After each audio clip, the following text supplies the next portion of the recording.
No, it's all Mitch. He's a boomer. He don't get it. I think the stream might be able to hear us talking crap about Mitch right now, but can't hear you at all, man. Check your voice and video settings. Make sure you have the right mic selected. Can you hear me now? Yes. There we go. Good. Okay, we are working then. That explains why Connor couldn't Hopefully. hear me there.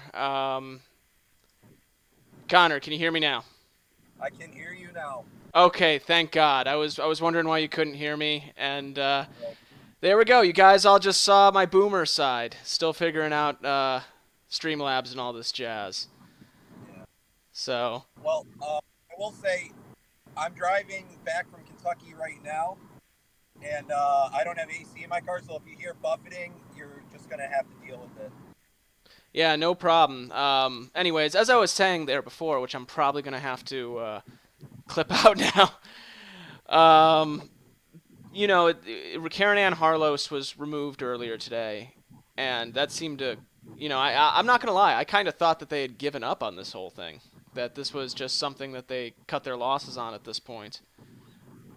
But can you just give us a little bit of perspective as to what went down there?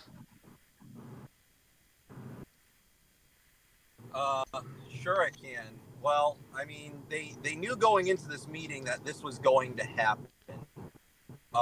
It was clearly planned out. I think the board knew it was going to happen. Caryn claims she didn't hear about this until just a couple days ago, but I'm not so sure about that. I know Laura Epke and Aaron Adams have been publicizing this for some time that they wanted this to happen. So, yeah, aside from obviously the dramatic aspects of it, there were some productive things that happened. They allocated $15,000 from the budget to the CRM project, made a few committee appointments, and other than that, that's just about it.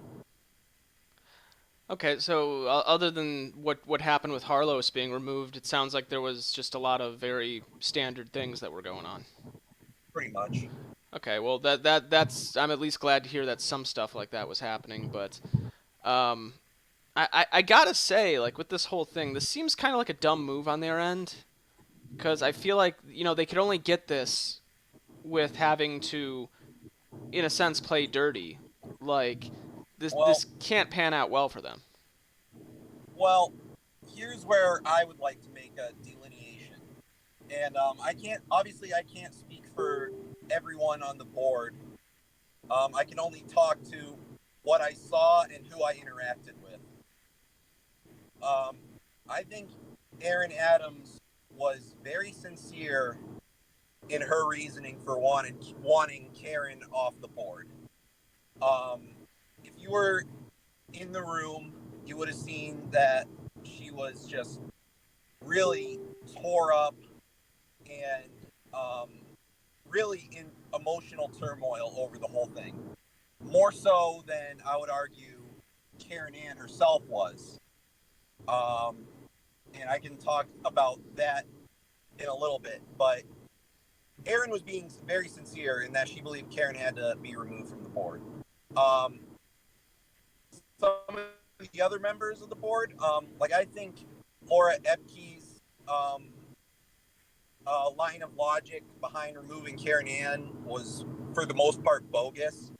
Like, most of the evidence she cited in that her dossier, or whatever you want to call it, was just weak, and for the most part, there wasn't any weight to it. I think she was just throwing on the fire of what Aaron had.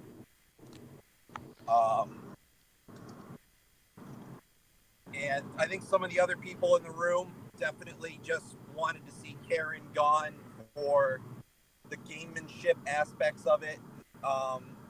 They were still sore about what happened in New Hampshire, what JBH resigning, and possibly even from the convention drama from a year ago. Well, was some of that. That's kind of what I've noticed, though, is it's clear as day that a lot of people at least many of the ones who did this was simply retaliation for New Hampshire and pretty much blowing the whistle on everything that happened there. Right.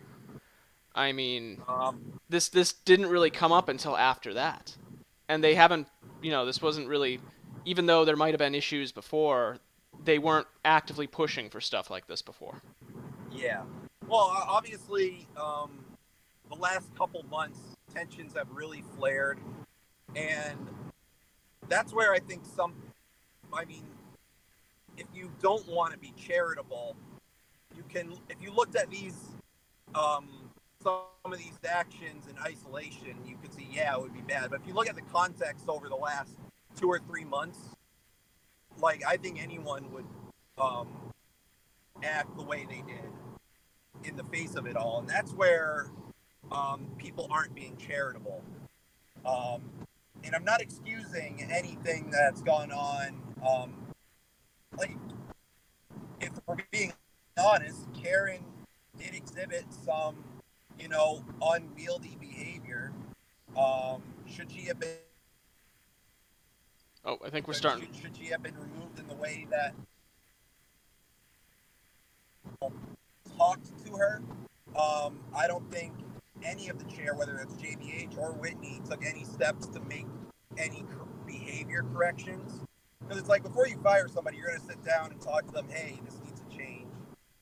And I paid light attention to the LNC list, and I don't think that happened. I don't think anybody had for lack of a better term, a come to Jesus moment with Caryn. It's like, hey, like, no one sat down with her, gave her their true feelings about what was going on, offered corrective actions to her. I don't think any of those steps were taken. I think they just leapt over proper procedures and went straight to removing her. I don't think that's right. Well, to some degree with that too, part of me wonders if that stems from. It seems like some of these people seem to perceive her as a member of the Mises Caucus, even though she is not. Part of me wonders if that plays a role in not wanting to have any sort of line of communication like that. That's one of the insidious things about Epke's dossier. Is most of the evidence, quote unquote, that she cites were just screen caps from the Mises Caucus group of Caryn Ann asking, "Hey, who's going to be in Wisconsin? Who's going to be in whatever state that she's going to be in?" And it was clearly meant to demonstrate, hey, she's caught up in the Mises Caucus, and she's a MECOC, and she's under their thumb, which is totally inaccurate. No. For real quickly, if I just interject real quickly, for those who might listen to this and think that she is a Mises Caucus person, I just want to say, in Florida, when news came in of the New Hampshire thing, because that happened while our convention was going on, she went up to Michael Heiss and basically yelled at him like, "Damn it, Mike! This is what the takeover language leads to." Like, she definitely has her differences with the LPMC. Of course, and she's very openly said for a long time she doesn't belong to any caucus and doesn't believe in it. And granted, I mean, just by the nature of these things, she may align with us. But I mean, there's been plenty of times she hasn't, and she's pissed off a lot of MECOCs on various occasions, and we don't have to get into those. But I mean, she is not under anyone's thumb, I believe, and she certainly doesn't make doesn't draw partisan lines like that. Yeah. But the thing is, like, looking at this whole thing that happened, they had tried this several times since New Hampshire, and the only way they could get it was waiting for Stephen Nikhaila to leave, from what I understand. This is just what I've been piecing together. Sexton, that was a bullshit move, and he straight up lied in the meeting saying, "Oh yeah, I talked to Stephen about this," but what I heard is that no, he definitely did not. And apparently he drove up just for this vote. He wasn't there yesterday. He wasn't there this morning. He showed up as Stephen was leaving. Well, that's the thing. Like, I am hearing all these details just from what I've been piecing together so far, and I'm sure more stuff is going to come out. You weren't the only person I reached out to. I reached out to several people, but everyone's traveling right now, so it's hard to talk to folks. But basically, from seeing all these things unfolding, it's like this was some dirty politics that went on there. Basically, Yeah, to get something that they had failed to get several times before this. right. And I think like Dustin made an amendment or proposed an amendment to change it to a censure, and just I mean that's a compromise. And I think even Caryn would have accepted that. And I mean she said as much in the meeting that um, taking a censure is a real slap in the face, and it's a real warning saying, hey, you need to change your behavior. And that's very understandable. That's a very reasonable thing to do to someone in this kind of situation. But again, they skipped any kind of remediation. They failed to take any kind of corrective action to Caryn's behavior. And granted, like I said, most of the charges were bullshit, but I mean there are some legitimate criticisms of to be had for Caryn. She's not a saint in all this. Well, that's what I'm gathering from you is there are legitimate grievances, and just from like what I've seen, it seems like people who had a vested interest in getting rid of her after New Hampshire took advantage of those, and instead of going through the censure or doing anything else, as you said, that come to Jesus moment, they just jumped straight to the boot. No Vermin Supreme reference intended. But yeah, it's I am honestly amazed that they're still pressing this, considering everything that is currently going on in the world. Like this is, it honestly looks like one of those things. Like where are their priorities at this point? I mean, Right. And I mean that came up on several occasions that um, part of the Caryn was heavily critical of the LNC for failing to speak on it. Um, I believe it was Chris Lucchini said if she had made a motion, he would have supported it, but I don't know the full story. I couldn't tell you the full story of what actions people, either she or others were trying to take to speak up loudly against the lockdowns and whatnot. Like, I remember. well, it's not even just the Like, lockdowns. There's so much going on, and yeah. this is Well, where we're like, I feel like we're almost like the Judean People's Front from Life of Brian. yeah. Well, I mean, like, I remember when Karen Ann announced that she was launching a website against the next mandate, and I remember it was quite a while ago, and then nothing happened of it, and so I kind of forgot about it, and then I saw that the website was launched just this week, and I'm like, how many months does it take to launch a website? And I don't know who was involved in that. Obviously, Caryn was. I don't know who else, but in my mind, it's unacceptable that it took that long for a website to be launched. Just from my And own I don't know. experience, it depends on what method you use. There are simple things like Squarespace and all that, but then there's other things that I end up from like building it from the ground up. So I don't know what the LP uses or what they do, And or anyone for that matter. and that's fair enough. But considering the resources we have, I can't imagine. And I can't imagine. I don't understand why it took so long, and I don't know. And I don't know if either the LNC as a whole is to blame or if there's someone else too. I don't have an answer on that, so I'm not going to hoo ha ha about this. But generally, like even just looking at the LP's Twitter feed, and since Larissa Galgan has taken over, I mean it's improved dramatically.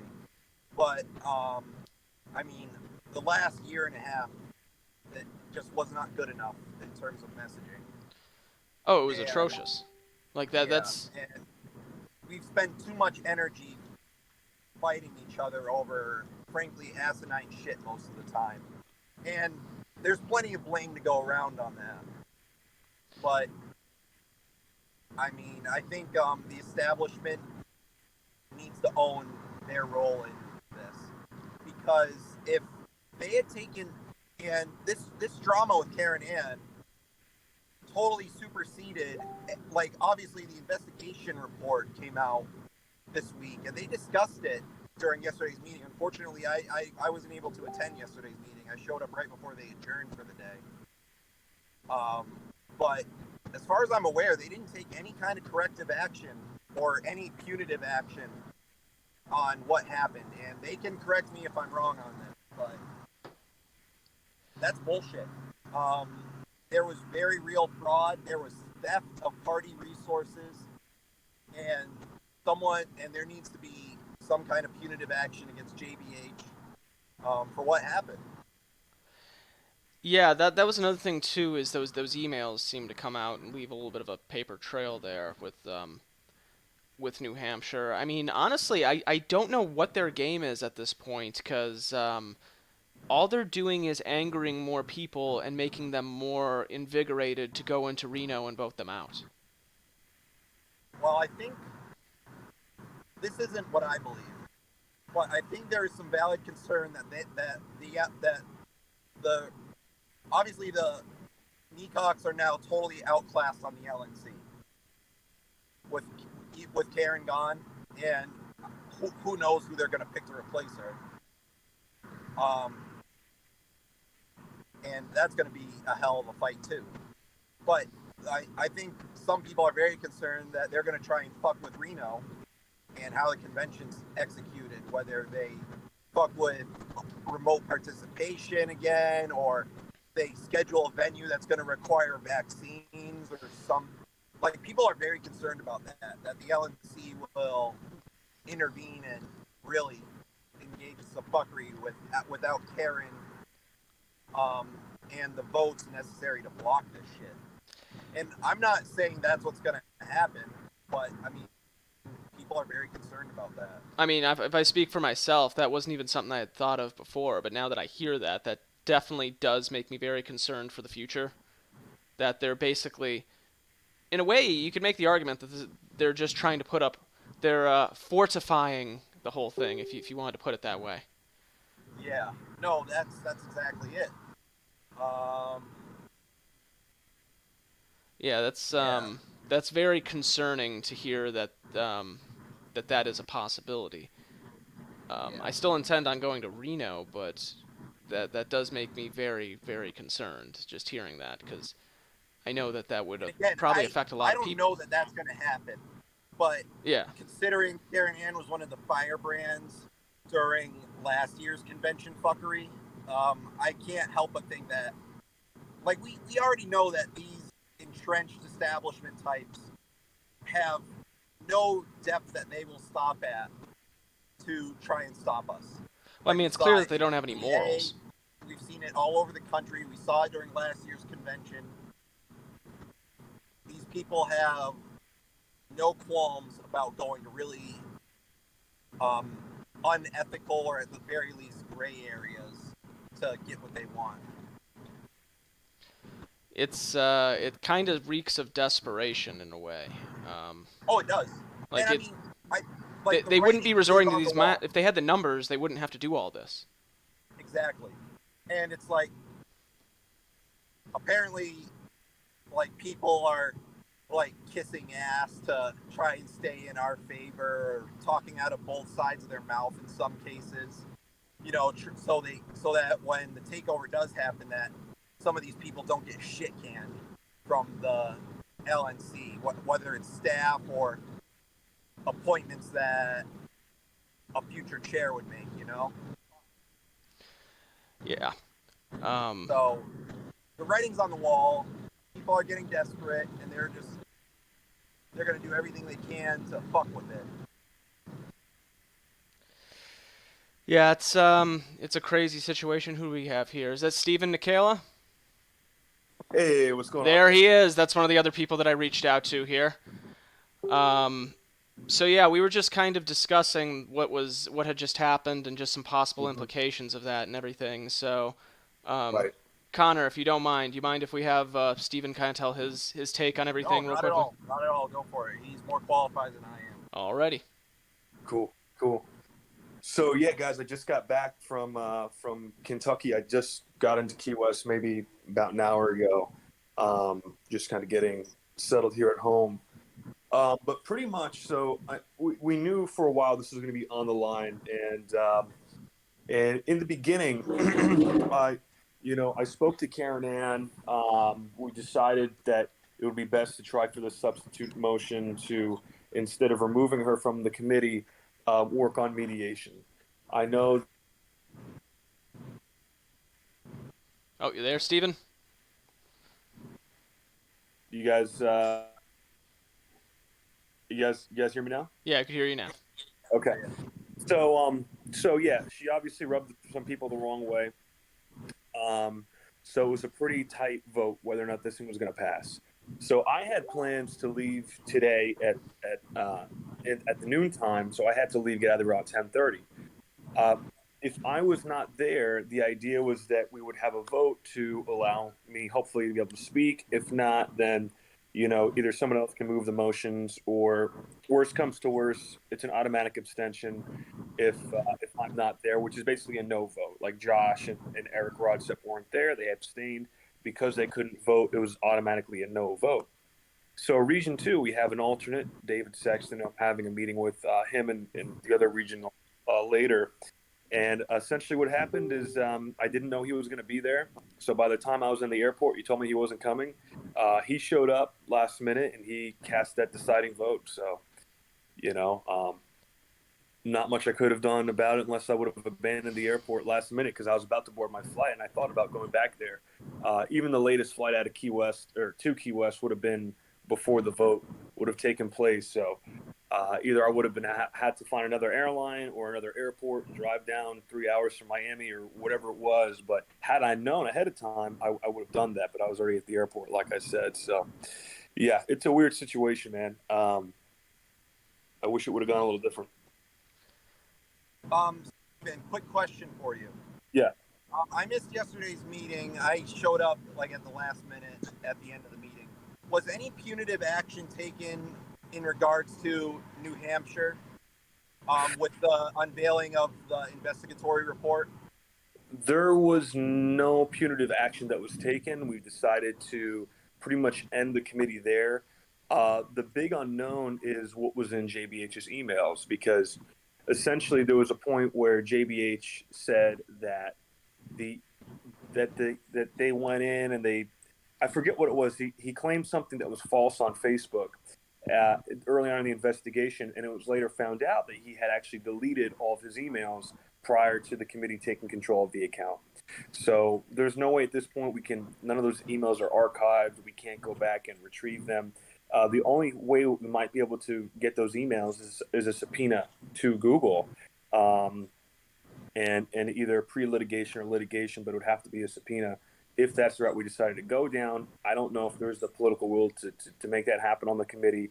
I certainly would be in favor of it, because I would like to see if, it would have to be very specific with an attorney, but, I don't think that's going to happen. I don't think there's a political will to pursue this, because it could possibly be grounds of destroying assets and covering up evidence. But, I don't know if any of that's necessarily illegal in the sense of the word. I mean, obviously it goes against our organization, but it is what it is. So there's a big unknown of what was in those emails, and we don't know. We don't know who the co-conspirators were, besides that we're working with Gilletta, and we don't even know if the mystery puppet master exists, if that's a real person or fictitious or a group of people or what. So there's a lot of unknowns. But we did do a few things to ensure that at least in the future emails are archived, and hopefully we approach this in the future a little bit better. One thing the committee did recommend is potentially legal action against JBH. So you can read the report, check it out, see what you think. But the final version of that report is going to be released this coming Saturday. Well, I mean, the point I was getting at by asking was that the committee has spent more time punishing Caryn Ann than they have the fraud and the theft that went on in New Hampshire. I mean, that's what I was getting at before. Is it seems like this whole thing was done kind of as a kind of a way of getting rid of someone who made a fuss about New Hampshire and everything that happened. Well, I think Karen Ann. I mean, I think there was a lot of emotions during the time where the whole New Hampshire thing was starting to kick off, and those emotions just went got turned up to 11. And I think that she took a lot of aggro on that. So I think that she was somebody who, she says some things she shouldn't a lot of the time, and that gets her in trouble. And she recognizes that. And so she became sort of a magnet for a lot of this angst. And I think it was directed at her, but I also think she did rub people the wrong way. And it happened, and, little too late, unfortunately. I was hoping she can get another chance and just step back. And she's been pretty introspective on this, and she's been trying to really make an effort to be better. And I would have given her the opportunity. I would like to give her the opportunity, but unfortunately, that just didn't happen. Well, okay. One more thing for you, Steven. Sure. So before you left this morning, Yeah. did Whitney Billiou tell Caryn Ann that you will be allowed to make a motion to allow for remote voting later? I believe that she said that motion would be germane during the topic. So Karen Ann wanted to make that motion at the beginning of the meeting, and Whitney Billiou said that it would be germane during that particular motion. Now, I don't know exactly what happened because I think I was just landing in Atlanta, so I don't know exactly what went down on the LNC when that was brought up. So I don't know if it was shot down or what. Whitney ruled it out of order. Huh. And Caryn Ann appealed, and of course lost the appeal. Yeah. So Caryn wasn't even allowed to make the motion, and even if she was allowed, it would have been voted down by the board. Right. Yeah. If the votes weren't there to let me on, they knew that was the deciding vote. So they didn't want that for a reason. So the votes wouldn't have been there. I don't think the votes probably would. Well, I mean, it was tight. It was very tight. But obviously, if I would have stayed there, things would have gone differently. I just had no way of knowing. I had thought this whole time that David wasn't going to be there, so I assumed that if I left, it would be no problem, and it would be an automatic abstention, which is essentially a no vote. But things turned around last minute without. Well, that's where this all seems so shady. Is like it seems very coordinated that they aimed for this sort of opportunity, and then as soon as they had it, they clamped on it. Yeah, I mean, I think it was definitely a political move. It was definitely a Machiavellian move, which it is what it is, politics, and that's what they did. So all's fair in love and war, to be fair. Exactly. I get it. So people have asked me, do I think that do I call for the removal of David Sexton or anything like that? No, I don't think so. I think we had a difference of opinion. I wish it was done a different way, and I wish that I was at least made aware of it ahead of time. But I mean, things are going to change in Reno. Things are going to change with the regions, and David's a good guy. He did what he did, and I understand it. But we're going to have a Region 2 meeting later this evening to talk about exactly what went down with the state chairs, myself, and a couple others. So I think a lot of people on all sides are trying to figure out what exactly happened and why. Yeah, I would definitely hope that they would want to at least kind of get to the bottom of that to some degree. Yeah. It just seems like a lot of shenanigans going on. And as I was saying before you came on here, all the while, all this crazy shit's going on in the world, and we're seeing the party that we're supposed to be rooting for dealing with all of this. Yeah, it's definitely, some people that were against Caryn Ann were saying, well, we need to get rid of her because nothing else can get done on the board unless we get rid of her because she's a distraction, this and that. But there's been so many distractions. I mean, I don't think that she would have stopped me from doing my job. I think that there was definitely a lot of emotions and tension for many months, and that started with what happened in New Hampshire, and that just never settled down, which literally happened the day of the Libertarian Party state convention. So this has been going on since May. So if we really want to look at the culprit of why there seems to be this like downward energy in the LNC right now, and I think it all started with New Hampshire, because right when that happened, man, everything just kind of got turned upside down. And that goes, I mean, at that point, everybody, candidates, donors, members, are all looking at the LNC like, what the fuck is going on? And I had a lot of questions coming in from all sides of folks Well, just trying to figure out what's happening. So it's I very don't think it's fair to blame Caryn Ann for everything because it's definitely not all her responsibility. no, definitely not. Yeah. But even before, like the Karen, like, there were a lot of people who I talked to at Young Americans for Liberty Revolution Yeah. who are almost like looking in at the LP, although they're not members. They kind of know what's going on, even if they don't Mhm. know the inner workings, like what we're kind of discussing here. Right. And a lot of them saw what happened in New Hampshire and were like, okay, I'm not doing that. Yeah. And that just seemed to be people who didn't really care about the caucuses, don't even know who Caryn Ann Harlos is. Right. And I honestly believe that what happened and what the report basically said is that so there's a letter, it's a standard letter that's sent out to affiliates, state affiliates that you can take to your Secretary of State and say, I am an official Libertarian Party affiliate. This is a document proving that we are affiliated with the National Party, et cetera, et cetera. So what happened is we have a standard form. I've seen that form before. There's a form that's gone out in the past that the committees looked at, and that form was very different than the form that JBH had sent Gillette Jarvis. And staff actually begged him not to send it and to reconsider because the particular staff person I'm talking about, he recognized that this probably wasn't going to be a good thing, and it did end up biting JBH in the ass. But what essentially he did is he had a letter that said that this is a new affiliate, that Gilletta Jarvis, as chairwoman, she is the rightful authority in New Hampshire, that there's a split, that you should only recognize this state party. She went to the Secretary of State's office and essentially went ahead and filed as the Libertarian Party of New Hampshire. So he basically blessed the split, made it official. And then once he got found out, he made the motion to disaffiliate New Hampshire. And then he quit and went to South Beach. Oh, you there? Oh, can you hear me? Yeah, I can hear you now. Yeah. So basically, he sent that letter to Gilletta. She took it to the Secretary of State. They filed it, as they were the correct party. When that blew up, then he made the motion to file or to remove New Hampshire. And then afterwards, he just quit and was on South Beach partying and pretending like everything was okay and threw a Molotov cocktail behind him. So I have no respect for what he did. I think it's outright corruption. It was confirmed by an objective committee that this is what happened.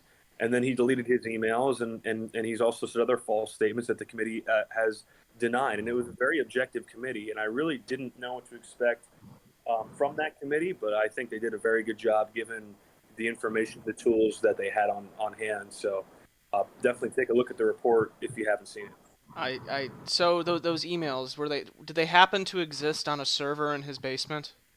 it. I wish. So basically, it was a forward. So if you send an email to chair@lp.org, it would go to, I guess, whatever LC email inbox he had. And so he just straight up deleted everything. And he said, "Oh, I was archiving it or cleaning it up for the next guy." It's like, no, you don't. That's not how you clean things up for the next guy. So he pretty much dumped his whole mailbox. And by the time we found out, it was already too late. Uh, Unfortunately, I don't think there's any carbon copy anywhere. So we're pretty much SOL unless we subpoena Google. Yeah, and from what you describe, if there's no political will to get that done, you Yeah. kind of hit a dead end, unfortunately. I would love to see where that would go, Right. but Right. if there's I no would will, I would love to get into those emails personally because I'm sure that tells a whole different story. But we're at a stage now where it's like we got so much happening in the world, and I hope and pray that we can actually really start doing what we were elected to do and be a part of this board and be effective and work as a team. And if that takes JBH being off of it, great. If Caryn Ann has to go, I don't agree with it. I don't know if this is going to be a turning point on the LNC where we can actually start getting some shit done, if that's the excuse, or are we going to continue to have issues? And I think that'll be something to watch out for. Was she really the problem or not? Was she a scapegoat? Was she just somebody that people, looked at her? She rubbed the wrong way at the wrong time. So these are things I'm to consider, but I'm hoping we can at least start to get on the right track and actually do what we were elected to do until we get to Reno. I mean, I really, really want to hope that is the case. I try to be optimistic in things like this, but it's getting kind of hard to look at some of this stuff. Like when JBH got elected, even though I didn't vote for the guy, and I actively supported Josh Smith. Right. I try to approach these sorts of things like, okay, I'm going to go in with an open mind. Let's see what this guy's really got. And what we ended up getting was almost Stalin-esque in the way of moving behind the scenes to get things like this to happen. Yeah, yeah. JBH, he was very. He basically did whatever he wanted without notifying the body. With all this, it's an obvious caucus war that happened, and I don't think all the people that voted against Caryn are necessarily anti-Mises caucus. That's my assumption. I think that there was some people that weren't necessarily anti-Mises. There's definitely some folks that are. Don't get me wrong. Believe me. But I'm hoping one of the things that I'm trying to work towards is to at least get folks to talk to and work with the Mises Caucus, because obviously, number one, it is a large body. They do have an impact. They do have a voice. We're part of the party. So bringing the caucus to the table to some of these discussions, I think, is important. So I do think some of it was, unfortunately, I think Caryn Ann did bring onto herself, and I think she realized a little too late that, you know, um, and I hate to say it, but I think that's the reality, and we have to understand that. But also, yeah, some of it probably is caucus driven. Yeah, no, but my biggest concern with that, though, is after all this, they've almost, and I know not everyone in the Mises Caucus is a fan of Caryn Ann either, just from what I've seen in a few of the comments. I'm a friend of Caryn Ann, I and, mean, and I'm a big fan of her. I love her. She's great. Met her twice at 2 conventions. I for one appreciate her just because of everything she did going after the LNC last year. Excuse me. And also exposing kind of what happened in New Hampshire. But you create a situation now where even if you do want to kind of work with the Mises Caucus or work with some of these people, some of them are now going to be looking at you and thinking, okay, how can I trust you? mm-hmm. Right, right. I mean, yeah, I think reputation is everything. So I think it's important how the caucus puts itself forward, and I think there needs to be strategy and tact to everything that's done. That's just a rule of the game. It's just how it's got to be. But as far as the other side, I mean, there can make a pretty good argument that, look, I left with reasonable assumption that either there wasn't going to be anybody to replace me or I was going to hopefully get on. I mean, obviously that was organized. That creates some trust issues, but it is what it is, right? That's politics. Unfortunately, you have to cross your T's, dot your I's, that kind of thing, and make sure everything is done appropriately to account for every possible outcome and hopefully get the results you wanted. Unfortunately, we didn't get the results we wanted today. I don't know. Is the board going to be functioning again? Is it not? Is it, where do we go moving forward? Aside from the fact that a lot of people are very hurt right now, where do we go moving forward? So I'm hoping that at least we can get shit done for the next 6-7 months, whatever we've got until May. I hope for the best with that. I truly do. You're coming from this from a Machiavellian point of view, aren't you? Because I could just tell with some of this this different lingo that you're using there. It's yeah, that's basically the rule of the game. Yeah, I mean, when you're at this level, you have to think a little bit more Machiavellian and understand it, because you either have to be intentional about how you use certain tactics and yourself, and also recognize it when it's coming at you. So it's really important both ways, and it's an important lens, I think, to view politics, especially at the higher levels, at the state and national level, because that's how the game is played. And either we can be real about it and understand it and be intentional about it, or we can pretend it doesn't exist, but that won't serve us if we don't. Totally agree. So Machiavellian, definitely. Hell yeah. I always love a great love of philosophy. So, Yeah. Mara, I noticed that you joined kind of a little bit in the middle there. Are you there? Mara is one of my co-hosts on the Swamp Creatures. Yes, I was pinging you in general chat to ask if I could butt in. I'm having some issues with the computer here, so It's fine. So, my first thought is, Steven, let's alternate reality the substitute or the motion to substitute and the main motion turn into a censure, do you think you would have voted? How would you vote in a censure against the secretary? How do you think? If it was a censure, I would have voted for it. Okay. If it was just a censure, I would have definitely voted for it. I think it was probably deserved. I think it would have sent the right message, and it would have been fair on both sides. I would have even supported if it was possible in the bylaws, a certain set date of suspension, and say, look, take a month or two to cool off, 30, 60 days, let the deputy treasurer secretary take care of it, and then come back. And I think that would have been sufficient punishment. Caryn Ann does a really good job. She's been doing this for a long time. She's been on the board for a long time. She's very organized. She's a killer when it comes to, her duties that she has. And I think people really respect that. And people also respect her personality because she will say things that other people won't say. And that's just a part of who she is. And that can be a good thing or a bad thing, depending on the time of day, right? So, yeah, I didn't want to see her kicked off the board. In the beginning, I was concerned for her. I was actually legitimately concerned for her, and I was really wondering if it would be the right thing to remove her because of what I was hearing. So I spoke to her, and after I spoke with her, and I started weighing the options and seeing, where she's coming from. We had a productive conversation.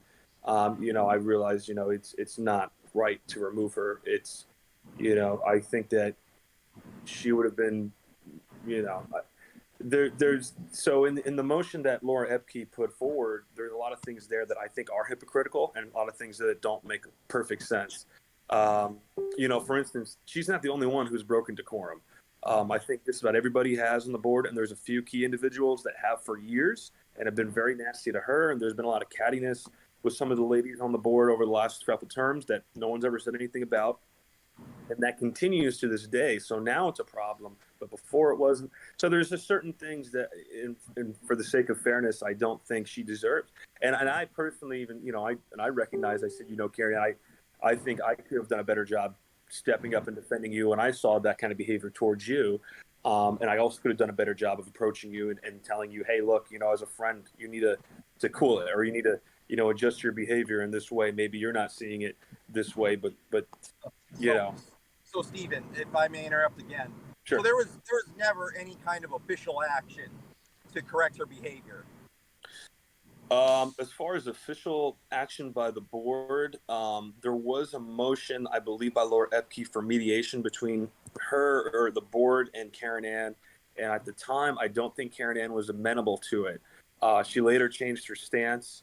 So that was one piece of official action at one point.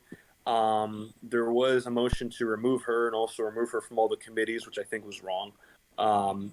I'd understand entertaining a motion to remove her, but removing her plus all of her committee appointments, it seems very personal, or a very harsh punishment at least. So I wouldn't even have entertained that.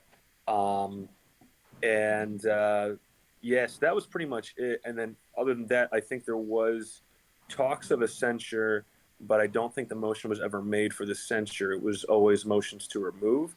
When Ken Bowman was chair, that was ruled out of order. And then I think it was maybe one more time that they tried it and it failed. So this was when it was finally considered. Gotcha. Yeah, we were talking about that earlier before you jumped in here, was that a censure would have been a really good compromise because it wouldn't put us in what I was talking about before there, where, now you're going to have people looking like, okay, well, you stabbed me in the back. Right. Yeah, I mean, I think it would have been fair, and I don't know if it would be in the bylaws, but like I said, if we were to do like a 60-day, or even if we were going to take it really harsh, a 90-day suspension, give her time to cool off, bring somebody else in, but I think kicking her off the board was harsh, and I don't think it was the right thing to do. So I don't know where we go from here. I think Matt Crum is our current deputy secretary, so he's going to be stepping up to be. I believe he's going to take over duties until we elect a new secretary, whether it's the deputy secretary or somebody else. So that's going to be an interesting conversation to be had. So we'll see what happens on that front. All right. Well, best wishes to Matt and everything, and the Yeah. role that he's about to be thrust into. Oh yeah. As far as like electing someone, when do you think that would be? Because it seems like we're getting awfully close to next year and everything. Yeah, I think we would open the floor to nominations for the position. So I think we would have, each of us would have the opportunity to nominate whoever we wanted, and then we would just take it to probably ranked choice voting or however we decide to tackle it. Probably through the business list would be my guess. So most likely, because it is an upper level position, just like we did with the chair, we'd make nominations, we'd give time for speeches, and then we'd make our vote based upon you know those credentials and qualifications, and elect a new secretary. Gotcha. Got it. So Yeah, no. It's that's the next step. it'll be interesting to see where this all goes from here. That's really just what I can say about that. Um, I hope for the best, but it's becoming harder and harder to stay optimistic. I'm not going to lie. This is just from Yeah, someone who's not as involved on those higher levels. Just someone who's on the ground, grassroots level. yeah. I just want to make also just a kind of meta level observation too that I think is important when we talk about the LNC is that a lot of what the LNC does is focused on the board, and the board of directors is definitely important. What we do is an important job. There's definitely power that's held in the board, but most of the things that happen are done in committee or done by staff. So there's still progress. We still have a lot of really great things that I learned coming out of this meeting. We're making really good breakthroughs as far as candidate support. We've got 53% win rate. We're looking to get at least 100 candidates elected. I think this year, more than 100. I think more like half of them are from Pennsylvania. The other half are spread around. We had a profitable 50th anniversary. We are actually doing pretty darn good financially.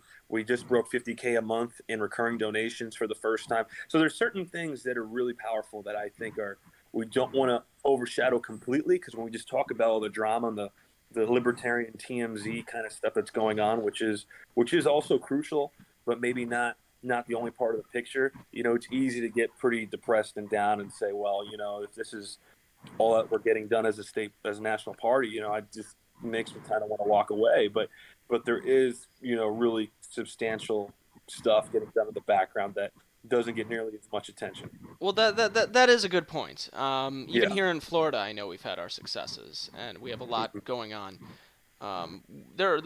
Jim Turney is still elected currently. Correct. Hell, even if we're looking at nationally, everything going on. In Denver, they decriminalized psychedelic mushrooms. Mm-hmm. So there definitely is a lot to be optimistic about. I guess the problem is it's sort of like that meme where it's like you have the long line of people with the one stand, and then no one's going up to the other one. Like, Yeah. everyone seems to get invested in the drama the most. Yeah, I mean, I think the drama is the easiest thing to understand. It's sexy. It gets around whenever it happens. It's interesting, right? I mean, it is. There's something about it that draws people to drama, and so that's what people are going to learn about first. But if nobody's there to say, "Hey, I got a notebook full of like 7 or 8 pages of notes I took this weekend of just line by line by committee, really awesome things that are getting done." Most people have a negativity bias when it comes to Mhm. other people. So it's Yeah. like if you have a negative encounter with somebody, you're going to remember that a lot more than any kind of small positive encounter. Like, yeah, this person could hold the door open for you every single day, but if you fart in their presence, you're fucked. Right. Yeah, especially libertarians too, I think, because we're kind of trained to look at the negative a lot of the time because I mean, look at the world, look at the government, look at, all these different things that are so terrible, the world's falling apart. And so I think libertarians we kind of train ourselves to look at the negative sometimes to an unhealthy degree. But we also have to take those small victories along the way, and there are some substantial things to be happy about and to be grateful for. To see that the trajectory that we're headed is ultimately good, despite these short-term bumps and things like that. Um, I think that culture is shifting. I think that the party's growing. I think that you look at it as far as the media is starting to get more into the Mises Caucus, into the Libertarian Party, and I think eventually our time's going to come. It may not be this year; it might be 5, 10 years from now, but we can see for sure that there is. Maybe it's linear, maybe it's exponential. I don't know, but I definitely see a path forward, a good trajectory. And I think one thing to take away from all this that's so important is it's so important to elect good leaders in this party, because good leaders are going to get shit happening, and we don't want shady people that are going to stab us in the back later, or we can't trust them, or they only want to work with one side, not the other side. So I think taking that into consideration is definitely something to think about going into Reno next year. No, I completely agree. It's kind of, to kind of close all this off, because we're almost here at the 60-minute mark. Um, it's sort of like that classic American flag, join or die. Yeah. We have to find a way to kind of join together and be that snake, don't tread on me, or else some power is going to cut us up and, die. Mm-hmm. Right. Just, Yeah, we have to be strong, and I think one thing that we really need as a party, and I think one of the reasons why the drama is so powerful at the top too, is because we don't really have something that we can hold on to and say, this is our vision. This is this specific thing I can point to, or I can repeat it. I know in my mind that this is the specific thing we're working towards as a party, as a team, as a united together under this one purpose. We're doing. I mean, obviously there are certain things, but they're not clearly defined. I mean, yes, we want to get libertarians elected. We want to get more funds raised. We want to get more political power. We want to affect legislation. But I think having clear-cut goals is so important.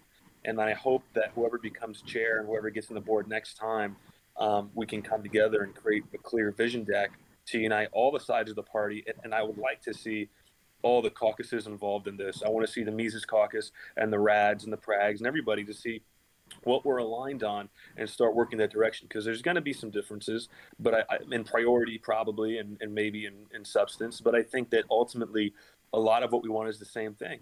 And if we don't have that and we can't sit down and come together and do that, then we're going to continue to have these problems. And I think the issue we have with JBH, one of the biggest issues as a leader, is that he was unwilling to sit down with one side, and he actually started to get to attach vitriol to the Mises caucus, and that ended up in New Hampshire. I completely agree with that. As funny as it might sound, we all have to come together in the middle and become libertarian centrists. Yeah, which is still pretty radical in my opinion. Yeah, there we go, radical centrist. Amen. So yeah, do you guys any closing comments or anything just for the whole thing? Any final things just to say? Connor, you have anything to say, or? I'm really hopeful that the board at least has some kind of resolution at this point. Let's put the nasty bullshit behind us. And I mean, regardless of how anyone feels about this outcome today, is we got to get past it. There's still work to do. At this point, there's no excuse to continue the drama. Let's get shit done. And with that being said, I think it's a major letdown that there was nothing punitive taken in regards to New Hampshire. But I mean, spilled milk at this point. Here. Mara, do you have any closing comments and everything? I know you joined kind of late, but just anything you want to say on all this? I hope we can finally just come to an end with all the BS. Let's put our time into something more worthy than, ooh, this person did this, we're going to suspend you. So. All right. Steven, any final things here? Yeah, I would say look at the positives.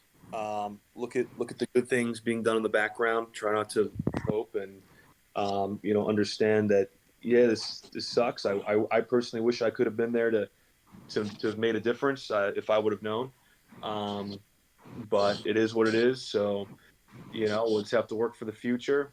Meet up in Reno, but in the meantime, let's not make Reno the main focus for the next 8 months. Let's make it, doing what we can to put work into this party and actually get shit happening in the real world. And then when you show up to Reno in 2021 or 2022, you can say, look at what we did. We're the ones that need to be in charge, and we're qualified, and this is why. So So put the work in now, and we'll focus on elections next year. Right on. So, anyone still tuning in, thanks for joining us and everything. Connor, do you have something you just wanted to say to that, or? Oh, my bad. I saw that. But yeah, thanks for tuning in. Hope this could have shined a little bit of a light on everything that's happened, because it's been a very eventful day on the Book of Faces and Twitter. So thank you, everyone. Thank you, Steven. Hope you guys enjoyed this edition. I promise next time I will finally figure out how to use Streamlabs, and I won't look like a freaking boomer. All right. But anyways, thank you again, guys. It's always good having you on.